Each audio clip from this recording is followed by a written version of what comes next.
என்ன வேலைன்னு பார்த்தீங்கன்னா வத்தலோடம்லாம் போட்டுட்டு வந்த கையோட நம்ம நீங்கள் வேலைக்கெல்லாம் யாரையும் வர வேணாம்னு சொல்லியாட்டி ஞாயிற்றுக்கிழமை ஃபுல்லாக எல்லாரும் எழுதி விட்டுருக்கு.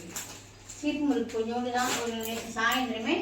அப்புறம் முறுக்கு, தட்டை, சீப்பு முறுக்கு, அப்புறம் இனிப்பு முறுக்கு செஞ்சால் அது வேற ஒருத்தவங்க அது வேற இருக்கவா, அவ்வளோதான். எல்லாமே செஞ்சு இப்போ வந்து எடுத்துட்டு விடுவாங்க. இந்த மாவெல்லாம் என்னன்னு பார்த்தீங்கன்னா எல்லா மாவுமே எடுத்து போல இருக்கு. முறுக்கு மாவு, அப்புறம் கருவேப்பிலை பொடி இப்போ அரைக்க ஆரம்பிச்சிட்டாங்க. கருவேப்பிலையெல்லாம் கிடைக்கவே, முருங்கைக்கீரை தான் கிடைக்கவே மாட்டேங்குது. கருவேப்பிலை கொஞ்சம் கிடைச்சிது, அதனால கொஞ்சம் தான், ஒரு 2-3 கிலோ தான் இருக்கும். அரைச்சோம் ரெடி பண்ணோம், அதிலே இப்போ 1/2 கிலோ போட்டாச்சு. அப்புறம் காஷ்மீர் மிளகாத்தூள் பாருங்க எவ்வளோ ஜம்முன்னு சூப்பராக இருக்குங்க. அவ்வளோதான். இதெல்லாம் இப்போ அவங்க வந்து எடுத்துகிட்டு போயிடுவாங்கல்ல, மாமா எடுத்து கொடுத்துருவாங்க. நம்ம போய் சமைக்க போமா, இப்போ வாங்க போய் சமைக்கலாம். நீ சண்டே சமையல் என்னன்னு பார்க்கலாம். உங்கள் வீட்டில் எல்லாம் சண்டே சமையல் என்னன்னு கமெண்ட்ல சொல்லுங்க. வாங்க போகலாம். இன்னைக்கு நம்ம வீட்டில் என்ன குழம்புன்னு பார்த்தீங்கன்னா நாட்டுக்கோழி தாங்க வாங்கிட்டு வந்தேன். நாட்டுக்கோழியில் அது இந்த கடையில் இருக்குல்ல நாட்டுக்கோழியில், அந்த கோழி தான் ஒன்று வாங்கிட்டு வந்திருக்கோம். அதை வாங்கி அங்கேயே கட் பண்ணி எடுத்துகிட்டு வந்துட்டேன். சுத்தமாக வந்து நம்ம கழுவிட்டு மஞ்சள் பொடியெல்லாம் போட்டு கழுவிட்டு அருமையாக வச்சுருக்கேன். இப்போ இதை எடுத்து நம்ம குக்கரில் போட்டு 2-3 விசில் நல்லா சிஞ்சு கோழியாக தான் இருந்துச்சு. நான் பார்க்கவே தெரிஞ்சு ஒரு கோழியாச்சும் கட் பண்ணி தான் வாங்கிட்டு வந்தேன். அதை எடுத்து விசில் விட்டுருவோம். ஒரு 3 விசில் 4 விசில் விட்டு எடுத்துக்கலாம். இந்த பக்கம் பார்த்தீங்கன்னா முட்டை, 5 பேருக்கும் 5 முட்டை எடுத்துக்கிட்டு இருக்கு. அப்புறம் இங்கே என்னன்னு பார்த்தீங்கன்னா அதுக்கு தேவையான ஜாமான்லாம் ரெடி பண்ணி வச்சுருக்காங்க. என்ன சாப்பாடுன்னு பார்த்தீங்கன்னா சிக்கனை என்ன பண்ண வர, சிக்கன் குழம்பு வறுவல். சிக்கனை வந்து கொஞ்சமாக குழம்பு வச்சுட்டு அப்புறம் கொஞ்சம் வறுக்க போப்போம் தான். அது கையிலோட வேலை தான் இருக்குது. நான் போய் இப்போ படுக்க போகிறேன். எல்லாமே ரெடி பண்ணிட்டு இருக்காங்க. இது பூண்டு வந்து இருக்கு சிக்கனுக்கு வறுவலுக்கு. ஆமாம், வறுவலுக்கு வந்து கருவேப்பிலை சுத்தம் பண்ணிட்டு எடுத்து சுத்தம் பண்ணணும் எடுத்துக்கிட்டு இருக்கேன். கருவேப்பிலை ஆஞ்சி வைக்க நான் சாயந்தரம் அடித்து குடிச்சிடுறேன். சரி சரி. ஆஞ்சி கழுவிட்டு ஒரு கவரில் எழுதி சாயந்தரம் அடிச்சு அது கம்ப்ளீட்டாக கீழே ஒரு வேலையெல்லாம் முடிச்சுட்டு இருந்தாச்சு. சின்ன வெங்காயம் கட் பண்ணி வச்சுருக்கு. ஒரு வெங்காயத்தை 2 கட் பண்ணி வச்சுருக்கு. நம்ம வந்து இப்போ சிக்கன் குழம்பு வச்சுட்டு கிரேவி மாதிரி குழம்பா இல்லாமல் கொஞ்சம் கிரேவி மாதிரி வச்சுட்டு அப்புறம் சிக்கன் கொஞ்சோண்டு வறுத்து வச்சுட்டு என்ன சாதம் செய்வற, புலவு சாதம் செய்ய போதும். அந்த புலவு சாதம் தான் அவ்வளோதான் நமக்கு வராது. அதெல்லாம் கையில் தான் சூப்பராக வரும். செஞ்ச உடனே பார்ப்போம் எப்படி செய்யுது. அந்த புலவு சாதத்துக்கு தேவையான ஜாமான் எல்லாமே ரெடி பண்ணி எடுத்துக்கிட்டாங்க. இது தேங்காய் கொஞ்சம் அரைச்சி எடுத்துக்கிட்டு வந்து குழம்புக்கும் வறுவலுக்கும் தேங்காயோட சோம்பு வச்சு அரைச்சிருக்கு. அப்புறம் பச்சை மிளகா 4 பச்சை மிளகா அரைச்சிருக்கு. இது வந்து சாப்பாடு.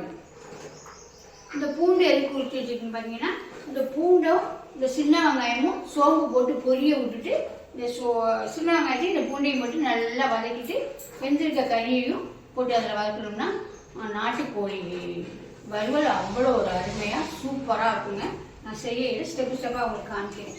அப்புறம் இஞ்சி பூண்டோட 1 ஸ்பூனு மிளகு, கொஞ்சோண்டு ஜீரகம் போட்டு அரைச்சி எடுத்துட்டு ஒரு மூடி தேங்காய் மூடி எடுத்து நல்லா முத்தின தேங்காய் ஒரு மூடி எடுத்து அதில் தேங்காய் பால் எடுத்து நல்லா திருவிட்டு அரைச்சி வடிகட்டி கொண்டு வந்துருக்கு. அப்புறம் நாட்டு முட்டை வந்து எழுத்து வீட்டில் வாங்கினாங்க. நாட்டு முட்டையெல்லாம் நிறையா பேருக்கு கிடைக்காது. சூப்பரான நாட்டு முட்டை. இது எதுக்குன்னு பார்த்தீங்கன்னா இப்போ நான் காலுக்கு 10 போட்டுக்கிட்டு இருக்கேன். ஒருத்தவங்க சொன்னாங்க சென்னையிலேருந்து சொல்லி போட்டேன்னா அதுக்கு 10 போட்டுக்கிட்டு இருக்கேன். அதுக்கு தான் இது வச்சுருக்கேன். நிறையாவே எங்கள் தெருவில் நாட்டு முட்டை கிடைக்குங்க. ஃபுல்லாக எவ்வளோ முட்டையாக இருந்தாலும் வாங்கி பிள்ளைங்களுக்கு கொடுக்குறது, நாங்களும் சாப்பிடுறது தான். எங்கள் பேர பிள்ளைங்க ஒரு குட்டீஸ் இருக்காங்க, அவங்களுக்கு கொடுப்பேன் நிறையா. அவனுக்கு மிஞ்சினது போக நாங்கள் எல்லாரும் சாப்பிடுவோம். இப்போ அவர் ஊருக்கு போயிட்டார். அவர் இன்னும் வந்து நீங்கள் ஒரு 2 மாதம் நின்று தான் பார்க்கலாம். நாங்கள் ஜூன் மாதம் தான் ஸ்கூல் திறக்கிறப்ப தான் வருவோம். நம்ம ஸ்கூல் திறக்கிறப்ப அவங்க ஆத்தாவுக்கு போயிட்டாங்க. நீட்ட மிளகா நம்ம மோர் மிளகா போட்டோம்லாங்க, அதுதான் நீ காலையில் நான் பாக்கெட் போட போகிறோம். அதுதான் பாக்கெட் போடுறதுக்கு முன்னாடி வறுத்து நம்ம சாப்பிட்டு பார்த்தோம்னு சொன்னோம்னா பழைய திருப்பி சொல்லிட்டு காலையில் சாப்பிட்டேங்க.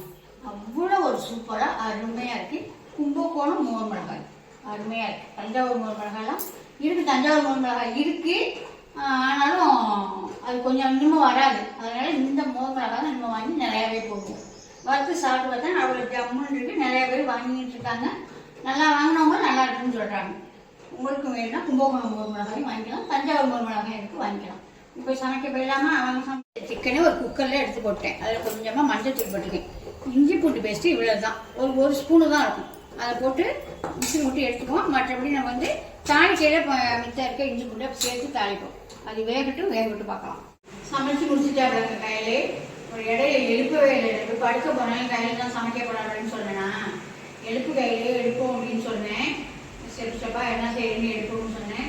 சாதம்லாம் எடுத்து போடலாம்னு அது தூங்கிட்டு தான் அதனால் எடுக்கலை அப்படின்னு மாத்திரை போடுறதுனால எனக்கு இன்னும் பகலில் தூங்கவே மாட்டேன். தூக்கம்னா எனக்கு என்னன்னே தெரியாது. பகலில் தூங்கவே மாட்டேன். அது தூங்கிட்டீங்க நான் எடுக்கலை அப்படின்னு சொல்லிட்டு எல்லாமே செஞ்சு முடிச்சுட்டு இப்போ வாங்க என்னென்ன செஞ்சுன்னு பார்க்கலாம். நல்லா உதிரியாக என்ன சாதம் இது நெய் சாதம் செஞ்சுருக்கு. இது தக்காளியெல்லாம் போட மாட்டியா? தக்காளி போட மாட்டேன். இந்த தக்காளி சாதம் இந்த என்னது கலர்ன சாதம் ஃபுல்லாகவே கையில் செய்யணும். சூப்பராக செய்யணும். எனக்கு அவ்வளோதான் வராது. பிரியாணி, மட்டன் பிரியாணி, சிக்கன் பிரியாணி எதாக இருந்தாலுமே அது விட்டுருவேன். சூப்பராக செஞ்சிடும். வாங்க சாதம் பார்த்தாக்கா குழம்பு மேலே பார்த்தாலே தக்கன்னு இருக்குது. பார்த்துலாமா அது நாட்டுக்கோழி குழம்பு தான் இருக்கும். நல்லா சூப்பராக அருமையாக இருக்கும். வெள்ளைக்கிழங்கு ஒன்று கூட சொன்ன பற்றியா? ஆனால் அந்த சதையாக இருக்காது, எலும்பாக தான் இருக்கும். ஆனால் நம்ம வீட்டு வளர்ப்பு கோழி மாதிரி சூப்பராக நல்லாவே இருந்துச்சுங்க. போன வாரமும் நான் வச்சேன், வீடியோலாம் எடுக்கலை. அதே நான் இந்த ருசியில் சாப்பிட்ட ருசியில் இந்த வாரமும் மீன் எல்லாமே பார்த்தேன். நான் பார்த்த மீன் அங்கே ஒன்றும் இல்லை. அதனால் நாட்டுக்கோழி வாங்கியிருக்கேன். சூப்பராக நாட்டுக்கோழி குழம்பு, நெய் சாதம், அப்புறம் நாட்டுக்கோழி வறுவல். எல்லாத்துக்குமே மட்டன் மசாலா, சிக்கன் மசாலா தான் மட்டும். சிக்கன் மசாலா மட்டும் சிக்கன் மசாலா எல்லாத்துக்குமே சிக்கன் மசாலா தான் உள்ளது. எல்லாமே அருமையாக இருக்குது. அப்புறம் நம்ம வீட்டிலேயே பசுமாட்டு தயிர் வளர்த்து தயிர் தான் இப்போ எங்களுக்கு சும்மாவே எடுத்து வாயில் போட்டுக்கிறது. அப்புறம் அடித்து குடிக்கிறது. இது முட்டை. அப்புறம் மோர் மிளகா காலையில் பழையத்துக்கு வந்த மோர் மிளகாயும் வச்சுருக்கு தயிர் சாதத்துக்கு. நமக்கு வழக்கம் போல் இதெல்லாம் நமக்கு பிடிக்காதுன்னு சொல்லுவேன்னா கொஞ்சோண்டு சாப்பிடுவேன். ரொம்பலாம் சாப்பிட மாட்டேன். எனக்கு சாதம் வெள்ளை சாதம் வெந்துக்கிட்டு இருக்கு. அவ்வளோதாங்க. எல்லாம் சமைச்சு முடிச்சாச்சு. எங்கள் வீட்டு சண்டே சமையல் என்னன்னு பார்த்துட்டீங்க. வாங்க நல்லா சாப்பிட்டு டேஸ்ட்லாம் எப்படி இருக்குது, எப்படி செஞ்சுருக்கேன் அதையும் பார்த்து. அவ்வளோதாங்க. சாப்பாட்டுக்கு எல்லாம் ரெடி ஆகிட்டோம். கொஞ்சமாக நெய் சாதம் எடுத்துக்கிட்டேன். அது கொஞ்சமாக குழம்பு ஊற்றிக்கலாம். இந்த நாட்டுக்கோழி குழம்பு வந்து கொஞ்சம் தண்ணியாக வச்சா தான் நல்லாயிருக்கும். நல்லா மிளகு ஜீரகம்லாம் சேர்த்து நல்லா சூடுன்னு தண்ணியாக வச்சா தான் நல்லாயிருக்கும். ரொம்பவே அருமையாக இருக்கும். நான் முன்னாடியே வாயில் ஊற்றி பார்த்துட்டேன். இந்த சாதத்தோடு சேர்த்து சாப்பிடுவாங்க.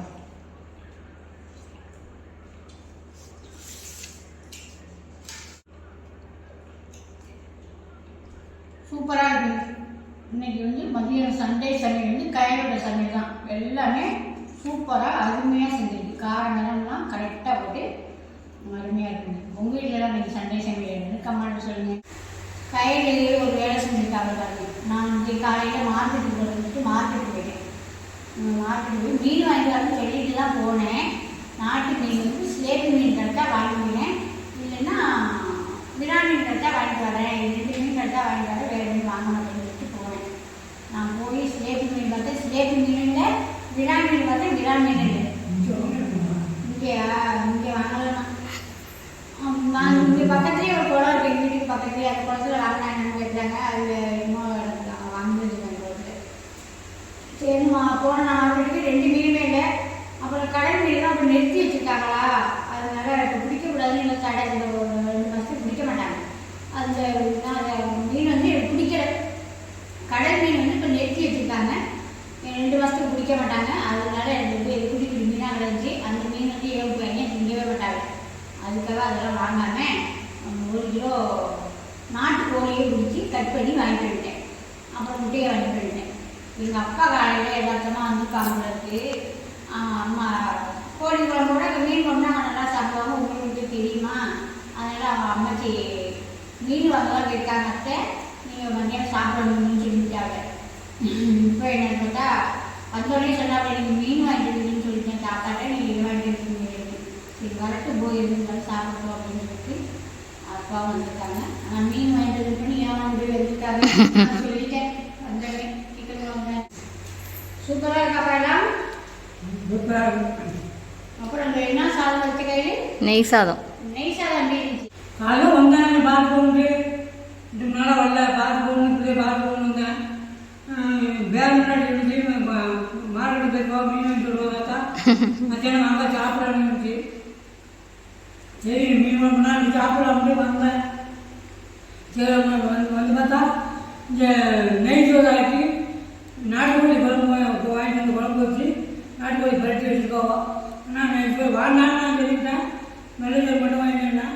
இப்போ அந்த சோறு நெய் சோறு வச்சோம்னா இந்த குழம்பு வச்சோம்னா ரொம்ப சூப்பராக இருக்குது. கோழிகளில் வந்து சாப்பாடு ரொம்ப அருமையான சாப்பாடு.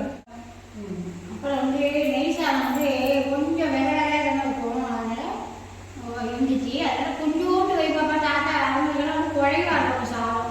அதனால் கொஞ்சமாக வைப்பாப்பா. ஒரு ஸ்பூனு 2 ஸ்பூன் தான் வச்சா வெள்ளை வெள்ளையாக இருக்குது சாதம். அதனால் கொஞ்சமாக வைப்பாப்பான்னு சொன்னேன். வெள்ளை சாதம் தான் வச்சுருக்கேன், நான் குழம்புலாம் வச்சுருக்கேன். அது வச்சு தான் நான் சாப்பிட்டேன். வெள்ளை சாதம் குழம்பு தான் நான் சாப்பிட்டேன். கொஞ்சமாக வைப்பாப்பான்னு கொஞ்சமாக வச்சுதா அதில் கொஞ்சம் குழம்பு ஊற்றி சாப்பிட்டு நல்லா இருக்குமா எனக்கு அந்த சாதத்தை வச்சுங்க அப்படின்னாங்க. சரி அந்த சாதத்தையே சாப்பிட்டு வச்சுருக்காங்க. வெள்ளை சாதம் வச்சுருக்காங்க குழம்பு சாதம். நெய் சாதம் அவ்வளோ சூப்பராக இருந்துச்சுங்க. நெய் சாதம் ரொம்ப சூப்பராக இருக்கும். நான் வாண்டான்னு எழுதிட்டேன். கொஞ்சோண்டு வைப்பான்னு சாப்பிட்டு பார்ப்பேன். மறுபடியும் குழம்பு ஊற்றி சாப்பிட்டோம்னா ரொம்ப அருமையாக இருந்துச்சு. அதான் போய் சாப்பிட்டுருக்கேன்.